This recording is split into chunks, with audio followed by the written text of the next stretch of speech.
Hey, salut Ciné-Techno, j'espère que tu vas bien. Je me situe présentement au BD Cosmos à Laval, soit à l'angle de Saint-Martin et le Corbusier.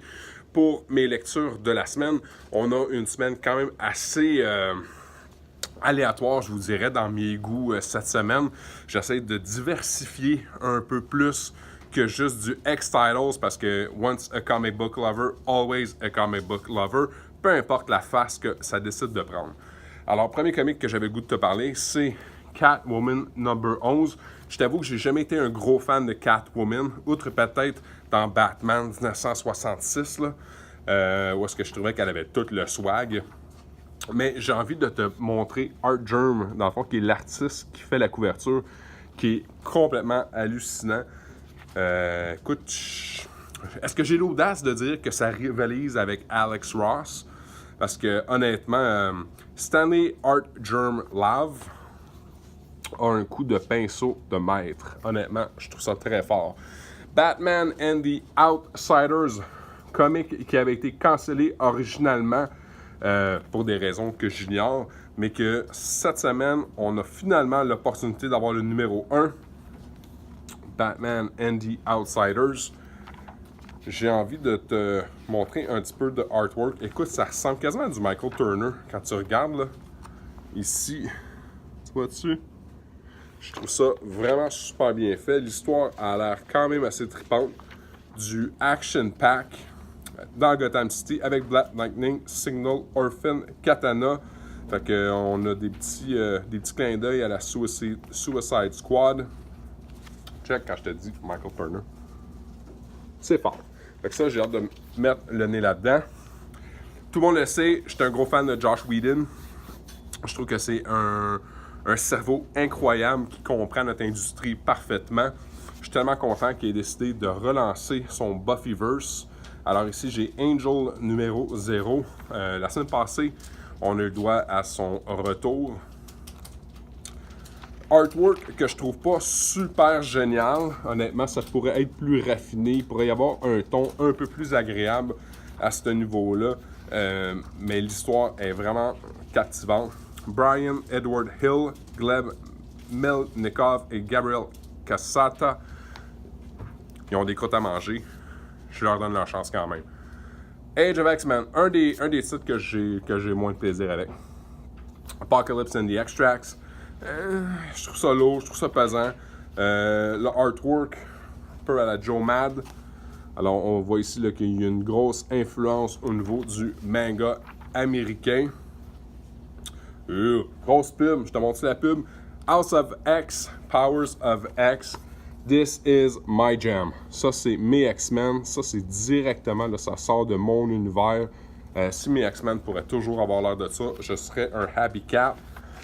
Jonathan Hickman, Pepe Larraz, R.B. Silva, puis Marte Garcia. Juillet 2019. Je peux pas manquer ça. Ça a pris du pep. X-Force, je te dis, numéro 6. Jusqu'à numéro 6, je trouvais très lent. Je trouvais que c'était donc difficile. C'était une histoire ultra classique qu'on a vu comme mille et une fois. Du gouvernement qui cherche à mettre un piège ou un plan pour attraper des mutants. J'étais sur le bord de dropper à la balle, honnêtement. Je commençais à trouver ça gazant. Et puis, numéro 6, le mois passé, nous a vraiment donné du jus dans nos veines.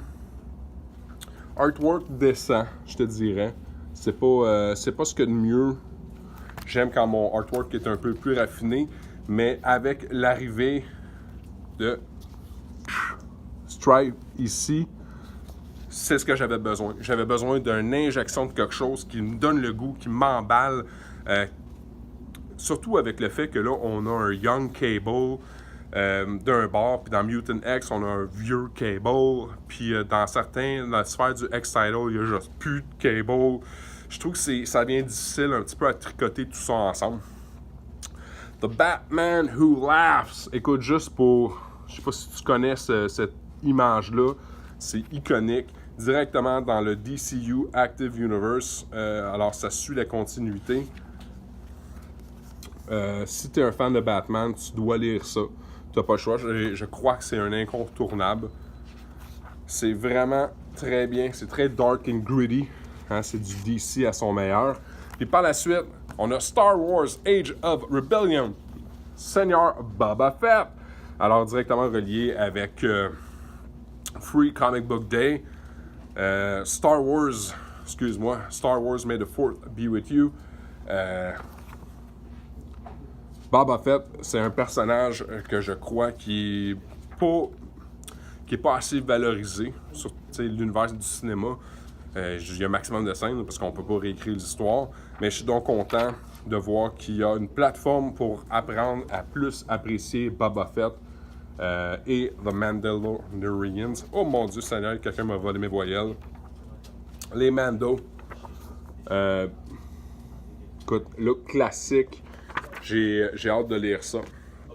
Alors, là-dessus, si tu cherches un endroit pour faire des compétitions de jeux, des compétitions de cartes, jouer à des jeux de société ou juste get indulged with comic books, BD Cosmos, c'est vraiment la place. On a eu un tournoi samedi dernier parce qu'il y avait $600 à gagner pour un tournoi de Star Wars Destiny, le jeu D.